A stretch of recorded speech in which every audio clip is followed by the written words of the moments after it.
Oi, vamos começar a falar sobre os temperamentos da tristeza, que são o melancólico e o fleumático. Hoje eu vou falar com vocês sobre o melancólico, que é uma pessoa muito mais introspectiva, muito mais voltada para si. Então, as reações do melancólico são muito diferentes do colérico e do sanguíneo, por exemplo. O sanguíneo e o colérico são para fora, expõem, vão para a ação, né? O sentimento da raiva faz com que eles ajam. O melancólico, que a primeira reação, o primeiro sentimento é um sentimento de tristeza, então é um sentimento muito mais interno, um sentimento muito mais de pensar, de refletir, de sentir mesmo, que é mais característico da reação do melancólico. Então, ele dá a impressão de que não se importa muito, de que não se impressiona muito com as coisas, com os acontecimentos. Muitas vezes ele nem reage ou reage muito lentamente, então você pensa, nossa, nem ligou. Mas na verdade ele sente sim, ele se importa sim. É porque ele tá tão voltado para si, né?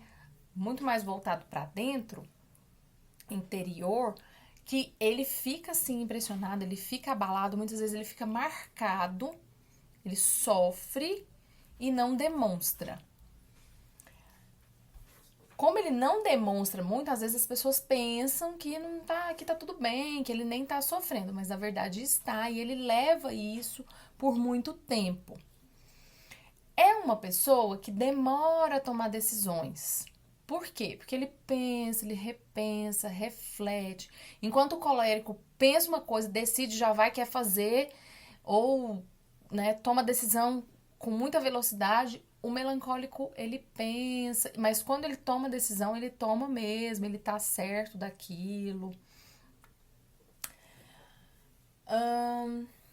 Dois aspectos muito fortes e importantes no melancólico são a afetividade e a reflexão.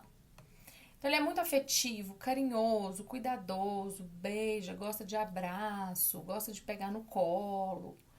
E também a sua característica da reflexão, ou seja, ele sempre pensa muito nas coisas, ele sempre tenta buscar uma explicação para as coisas, para o que aconteceu. Se aquela pessoa fez aquilo, o colérico e o sanguíneo já tendem a culpar, a julgar, e o melancólico tem uma tendência a pensar o que levou aquela pessoa a fazer aquilo, quais foram as decisões que aquela pessoa tomou e tudo mais. Então, muito mais reflexivo.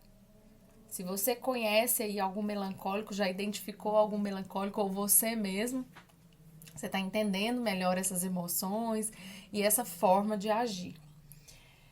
O melancólico, muitas vezes, ele tem desejos que ele não consegue determinar muito bem, que ele não consegue ter muita decisão e tudo mais. Então, ele muitas vezes guarda esses desejos, essas vontades, às vezes demora a realizar essas vontades, não fala, não reparte isso muito com as pessoas, gosta muito mais de refletir, de ficar sozinho, de organizar as próprias ideias. E também é um pouco indeciso e um pouco inseguro. Ele tem uma tendência a ser um pouco pessimista. Então, para tomar decisões, pensando que pode não dar certo, é muito mais difícil. Então, ele adia as decisões, ele deixa para depois. É aquela pessoa, às vezes, mais lenta para realizar, para fazer as coisas. Mas é uma pessoa que trabalha com muito cuidado, até com buscando uma certa perfeição naquilo que faz, mas dentro do seu tempo, sem muita pressão. Ele não gosta de muita pressão, não. Quando o melancólico precisa chamar a atenção de alguém, precisa repreender alguém, ele pensa, ele reflete, ele tenta criar uma maneira de falar sem que a pessoa fique magoada, sem que a pessoa se ofenda com aquilo que ele está falando. E uma criança, se a gente for pensar nas crianças, uma criança melancólica é aquela criança que chora com muito mais facilidade, que sente muito, que guarda as coisas, que se entristece. Então, fiquem de olho e observem suas crianças para identificar. Muitas vezes, uma coisa que pra gente, pra nós adultos, é uma coisa pequena, uma coisa boba, banal, a criança, ela sente muito mais, ela acha que é muito maior, principalmente a criança melancólica. Então, ela reage de uma forma muito intensa. O que acontece? Uma coisa simples pode ser para a criança visto como uma grande frustração. Eu vou dar um exemplo aqui corriqueiro. O suco da criança caiu no chão. Às vezes pode ser a primeira grande frustração da vida dela.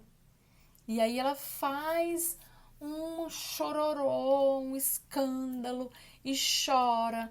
E fica uma reação muito intensa para algo muito pequeno, mas é pequeno para nós.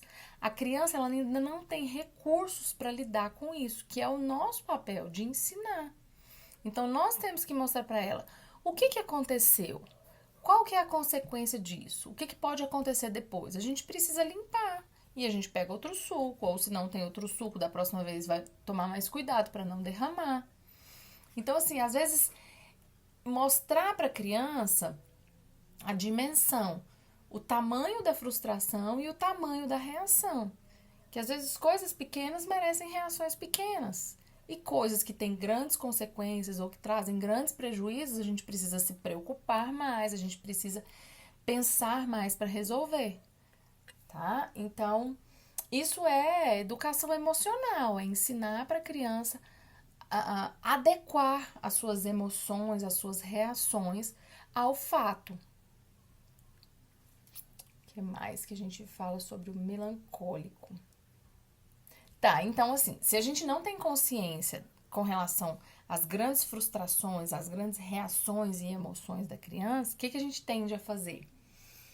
A criança tem uma reação imensa para uma coisa pequena, para uma coisa boba, que a gente considera boba, e aí a gente briga.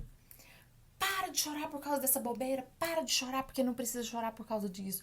O que a criança melancólica faz? Chora mais, que é o que a gente não quer. Chora mais, se entristece mais, fica mais voltada para si mesmo, se culpa, eu faço tudo errado mesmo, já aconteceu uma coisa ruim, minha mãe ainda brigou comigo, é tudo culpa minha, porque o melancólico tem uma tendência a se culpar pelas coisas, tem uma tendência a achar que ele está errado sempre. Então, essa insegurança, se a gente não levantar essa autoestima, se a gente não capacitar essa criança, mostrar para ela o quanto ela é importante, o quanto ela é capaz, o quanto ela é amada, ela tem uma tendência a se culpar, a ficar cada vez mais insegura e não com uma autoestima baixa. O que a gente pode fazer com relação a isso?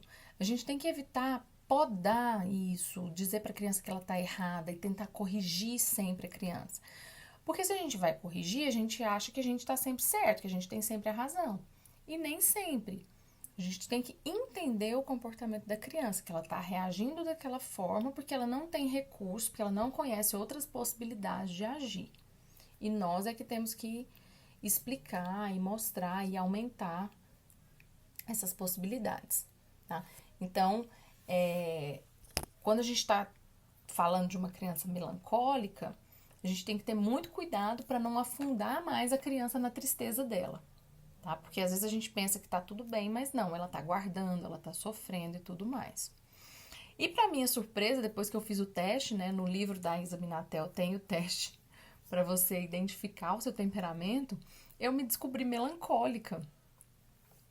E realmente fez muito sentido depois que eu estudei tudo isso, porque eu sou da paz, sou da calma, não gosto de discutir com ninguém, não gosto de criar confusão, cuido das palavras para não ofender, com medo de ofender as pessoas e tudo mais.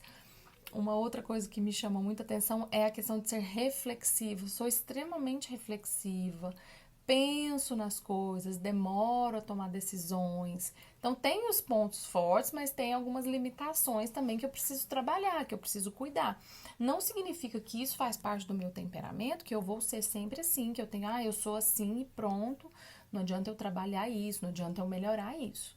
Né? Tem sim muita coisa para ser melhorada, para ser cuidada, para ser trabalhada.